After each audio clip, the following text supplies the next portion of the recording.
aller plus loin, c'est bon.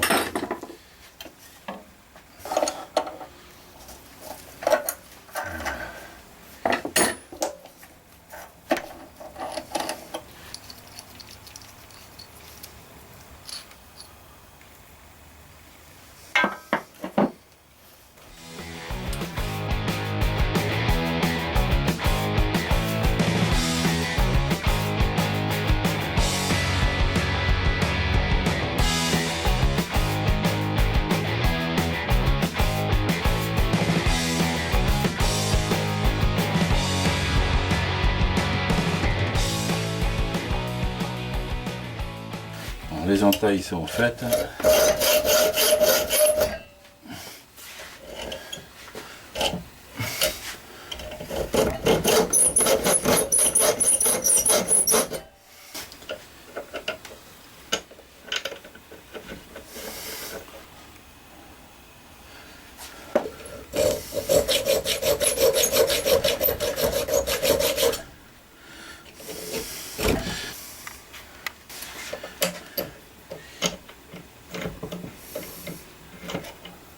Voilà.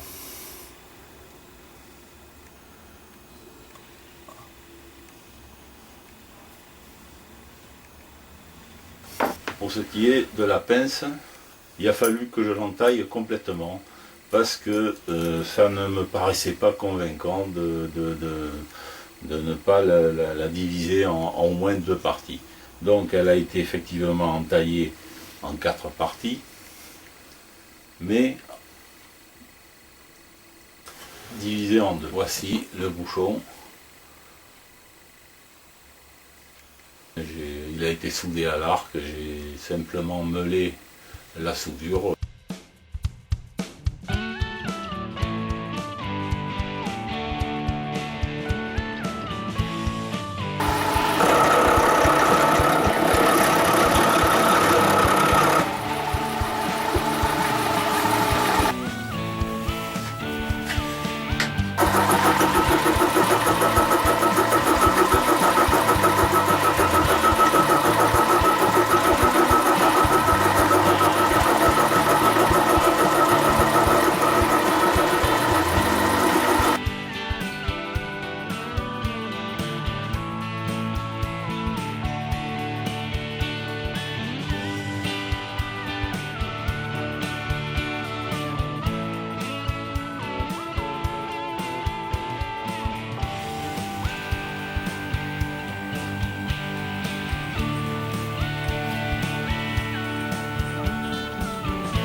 Maintenant, donc, ce que je vais faire, je vais, dans ce bout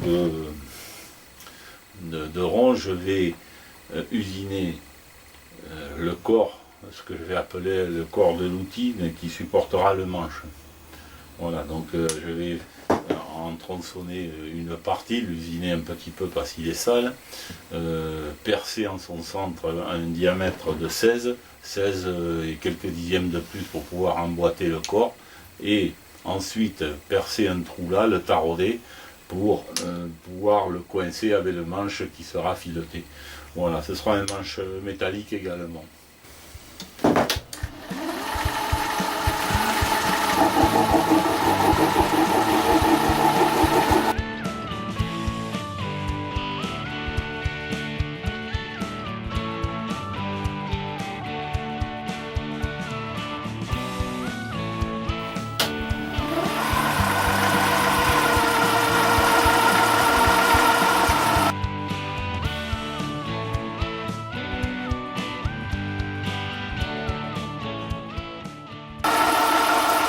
J'ai prévu ici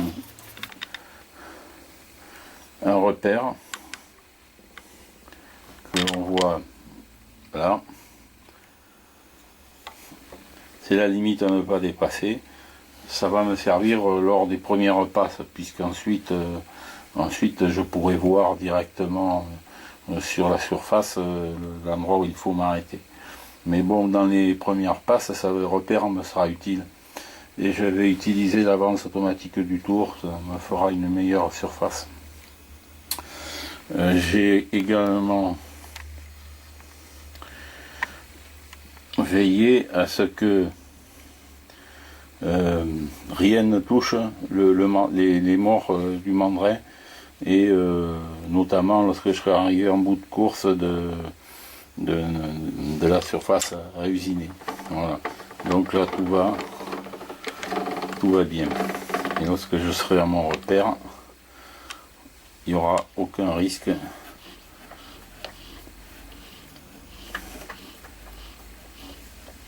Aucun risque de choc.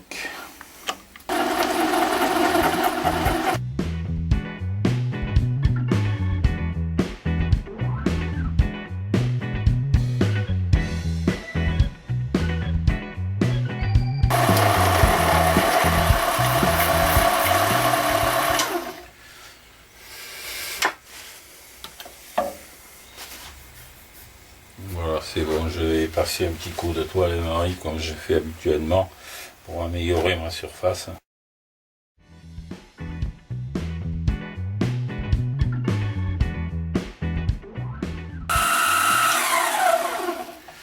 Voilà, c'est pas la peine d'aller plus loin, ça suffit. Je vais faire une gorge qui va me permettre ensuite d'aller tronçonner à l'étau avec une scie la pièce. Je ne peux pas la tronçonner avec cet outil là qui n'est vraiment pas à la hauteur du boulot.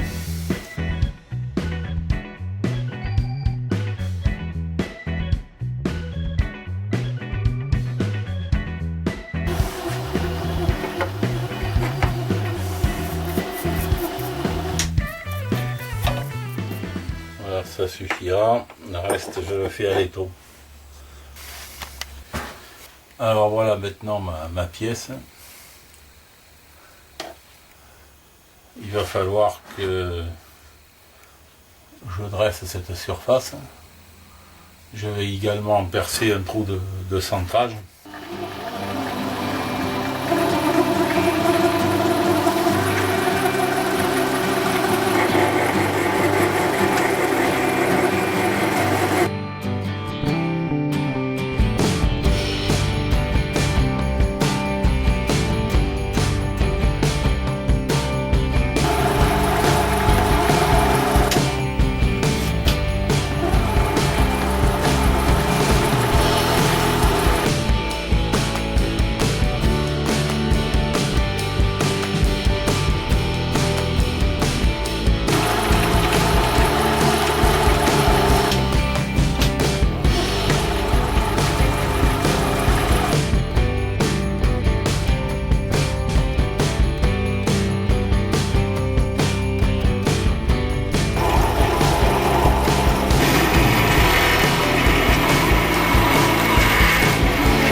Il faut que je procède de toute façon en 2 fois parce que la longueur de mon outil ne me permet pas d'usiner en totalité le diamètre intérieur. Donc je le ferai en 2 fois. Ce que je vais faire, je vais filmer la première partie et la seconde je la ferai pour aller plus vite hors caméra puisqu'elle ne présentera aucun intérêt. Ce sera la sœur jumelle de la première.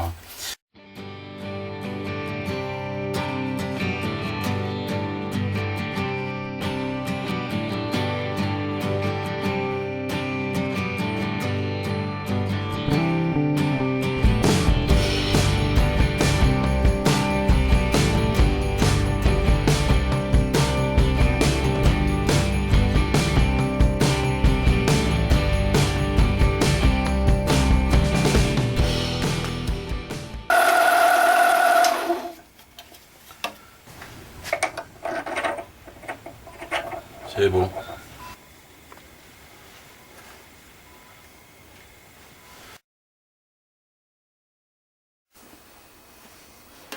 Voilà le bout de rond que j'ai trouvé pour faire le manche, bon ça fait à peu près 25 cm, j'avais plusieurs possibilités. Je pouvais très bien souder carrément mon embase là, percer un trou puis emboîter le manche sans le fileter, le souder également. Tout ça, ça fait beaucoup de soudure. Esthétiquement, la solution ne me plaît pas tellement. Je vais peut-être compliquer un petit peu les choses en faisant un perçage, un taraudage, un filetage en bout ici du manche, mais c'est la solution que finalement j'ai choisie. Ça a beau être un outil, après tout, pourquoi pas aussi essayer de faire quelque chose qui flatte le regard. Et puis en plus c'est un exercice d'usinage, puisque finalement j'ai pas choisi la solution la plus simple. Donc ici, je vais nettoyer déjà la surface, hein, réduire un peu le diamètre. Donc ici, voilà, il va falloir que je perce. Je pense que c'est la meilleure solution. Tarauder, donc percer, tarauder.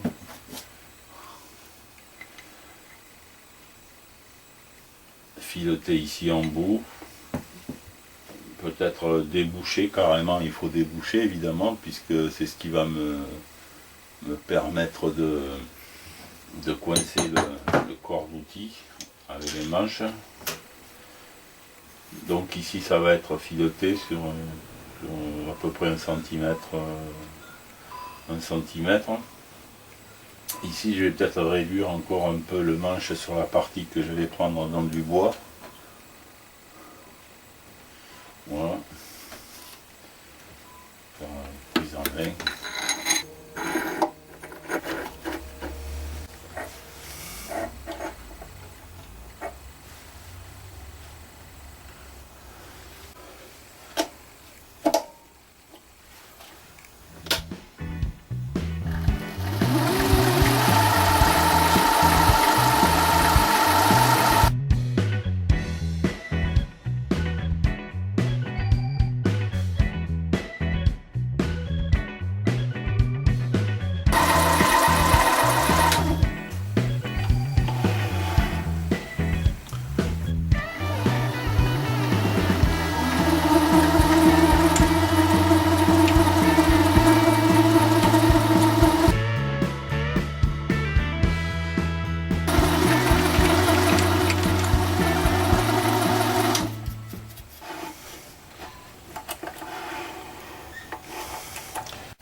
Là je vais décrasser juste le manche, enlever la roue.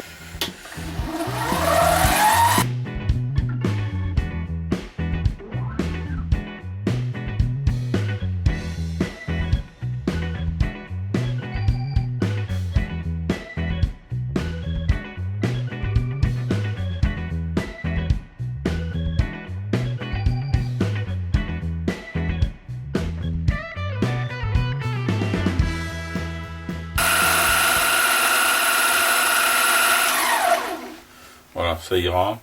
Tout à l'heure, je ferai l'autre partie, puisque là, le manche, c'est seulement la moitié.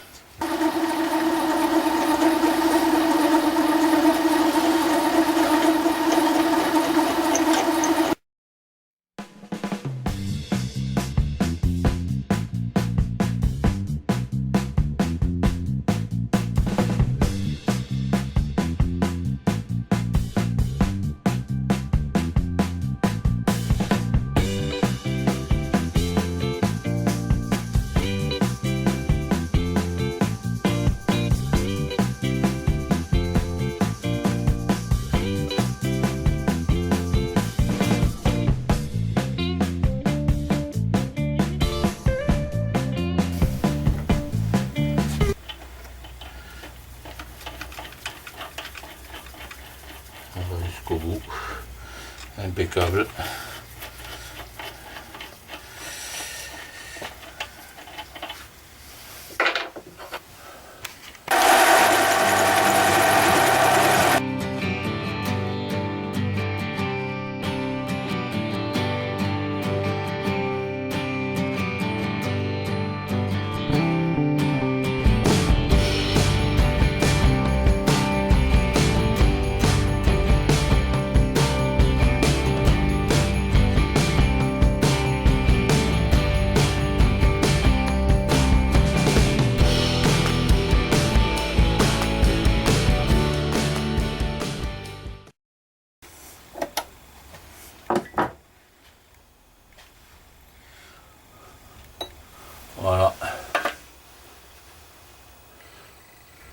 fais un méflat pour pouvoir ensuite percer.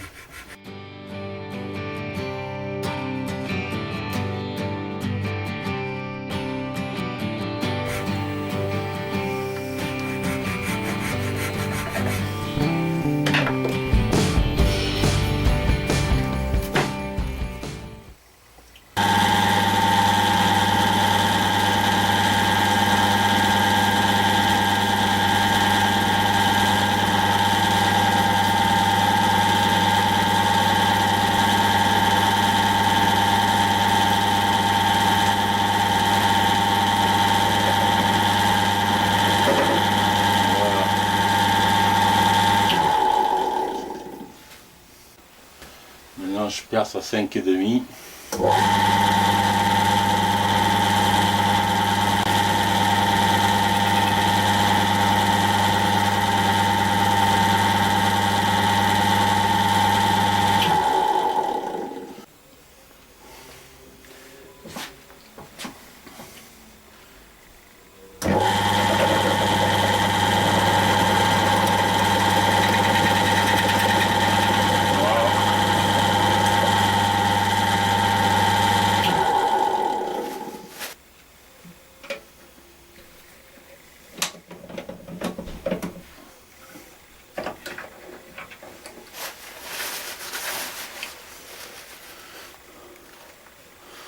Maintenant il ne reste plus qu'à tarauder.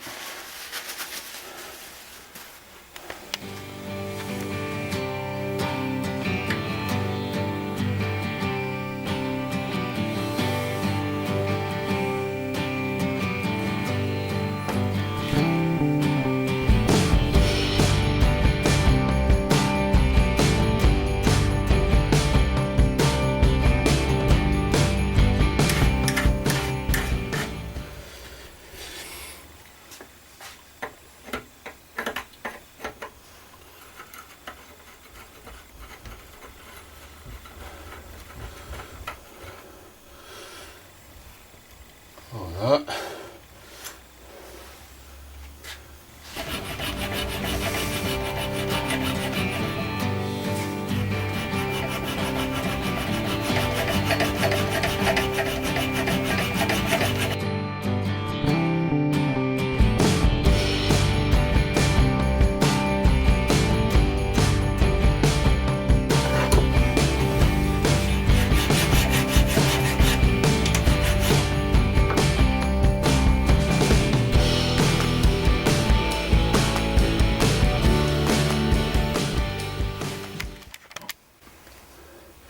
Voilà, le manche a été vissé à la main, ça va servir comme ça.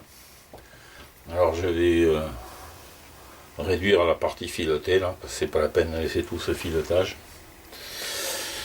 Et puis voilà,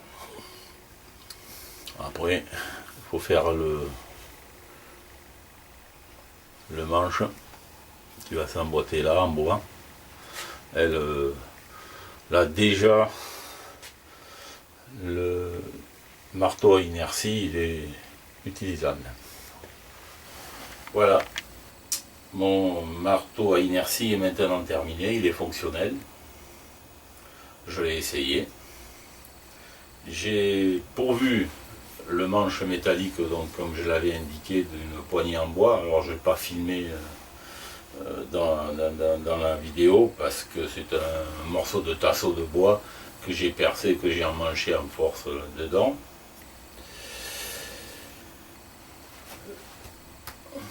C'est assez costaud. Je pense qu'il fera de l'usage, en tout cas davantage que ceux qui sont en plastique, en matière plastique dans le commerce. Je vous rappelle que je vais mettre en ligne à la suite de cette vidéo une autre petite vidéo qui va vous expliquer et vous démontrer le fonctionnement de ce marteau à inertie. Je n'ai pas pu l'incorporer à cette vidéo là, ça aurait fait trop long. Je vous invite donc à y jeter un coup d'œil pour ceux que ça intéresse.